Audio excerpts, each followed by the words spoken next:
truck begins its journey from field to field, filling hundreds of troughs with feed, and the sound of this truck brings all kinds of animals out of hiding. All of a sudden, vervet monkeys appear out of nowhere, flocks of rock pigeons start landing all over the place, doves are seen perching on the electricity cables above the troughs, guinea fowl appear out of the dense bush where they nest and they start stuffing themselves, spur-winged geese, which just happen to be the largest species of goose on earth, begin to show their faces. Clearly there's a bit of a problem here, but the animals we're going to focus on today are the Egyptian geese. These are one of the most hunted birds in the country, and in this particular province, each hunter is allowed to shoot 10 per day during the hunting season. Now, these birds are usually hunted with shotguns. Wing shooting is quite popular here, but these are smart creatures, and the farmer has had very little success trying to get rid of them. They associate the sound of the gunshot with death, and they become very wary. This is where the air rifle comes in handy. I'll be using the Daystate Wolverine B-type in 22 caliber, and I'll be filming each shot in slow motion through the scope cam so you can see exactly what I'm doing. But before I get started with the Wolverine, let me show you how my previous hunt on this property turned out. Last year, shortly after being contacted by the landowner, I decided to do a scouting trip.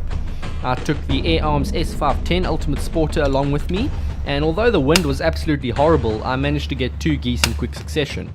It was a good start and a lot of fun, but the problem was far from being solved.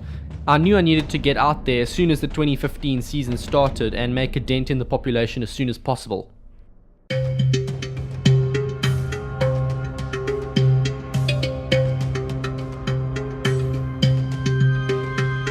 We've got to be careful now as we approach these fields, because I know there's geese on these fields most of the time. But the wind is picking up, which means that we will have to get quite close to them in order to take a good headshot. The moment we see these animals, it's on.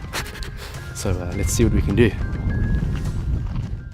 It doesn't really take long to spot our first group of geese, but the difficulty is getting close enough to take a headshot.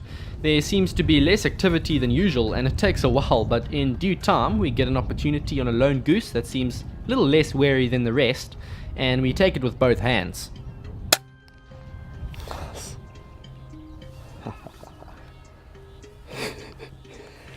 I had no idea what the range was. My rangefinder was playing up again, but they kind of hold about 1 mildoc. It's more or less about 50 meters, knowing that if it drops a little bit low, then I'll get a good neck shot.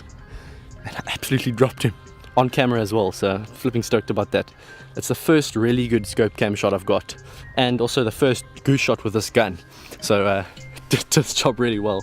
Look at it, it's just down. It's just absolutely dead. You don't get any deader than that, so I'm super excited to see the footage. Wow, that was cool.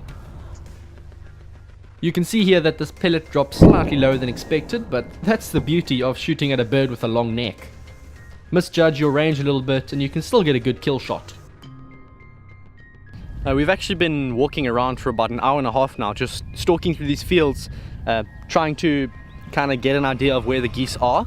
And we haven't seen many this morning. This was one of the first we've seen, and we're trying to sneak up on them in a way that they don't get scared, because we have to get within range.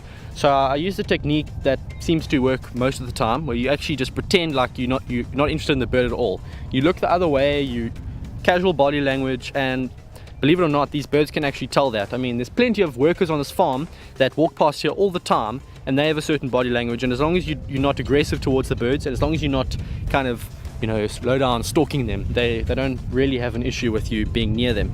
So that's the technique we're going to use the rest of the time, and hopefully we are going to be successful. I'm extremely impressed with the setup.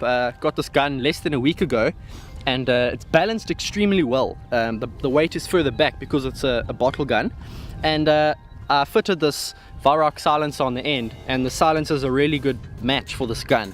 You can see I've got the Vanguard Equalizer 2 bipod on here, and this is a bit rickety and I've had a few issues with it. However, it's the only bipod that I found can actually swivel really nicely when extended at its length.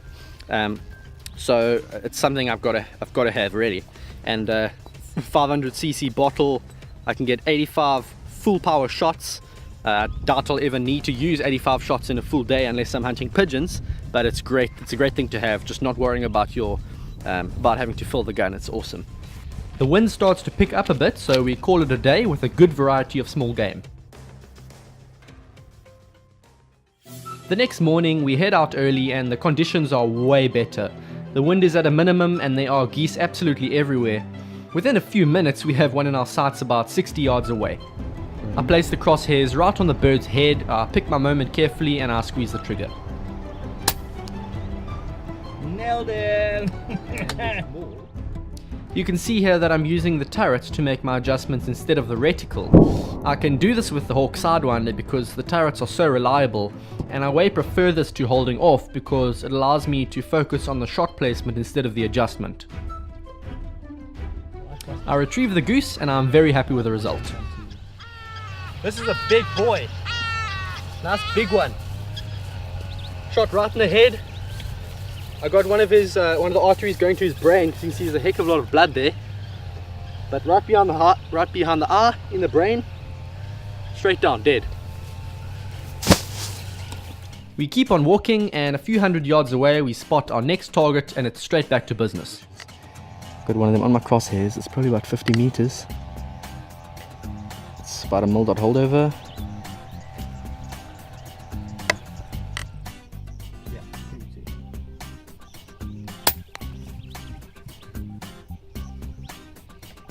Now for this shot I don't really have the time to make the turret adjustment, so I just hold over instead, but the result is exactly the same and I absolutely nail him.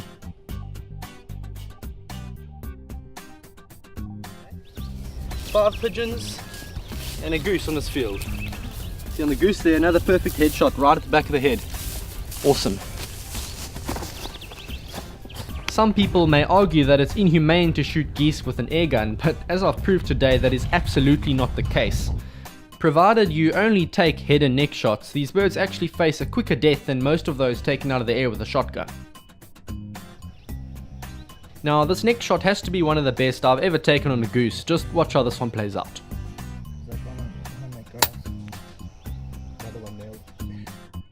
I was actually quite lucky here because I completely underestimate the range. I had the turret dialed to 60 yards, but as these geese walked on, they moved further away. When I took the shot, I timed it perfectly, aiming just in front of this guy over here, but you can see the pellet actually drops about a mil-dot low, which means this bird was actually about 75 yards away.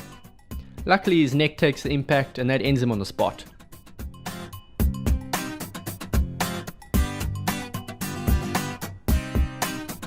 It was mating season a couple months ago, and hunting season has just started, and the idea is to get rid of as many of these as you can before they start moving off on their own. When they're in groups like this and they're still too young to know the danger of people, that's when you got to take them, and these things are a real problem here. When you got 10 or 15 it's not an issue, but when you got hundreds it costs the farmers a lot of money. So we've done our job today, and even though this guy's young, he's got a fairly big body, so he's going to taste really good once we put him in the pot. Again, we managed to get an excellent variety of small game and at the same time take a step towards saving the farmer a lot of money. I wanted to focus specifically on the geese today, but in the next few episodes we'll take a look at how the guinea fowl hunting went down, and we'll also take a look at the difference between dove hunting and pigeon hunting and how I hunt and attract each different species. You're going to enjoy that one because many of those shots were well over 100 yards, and to watch that pellet travel through its trajectory in slow motion is really something to behold.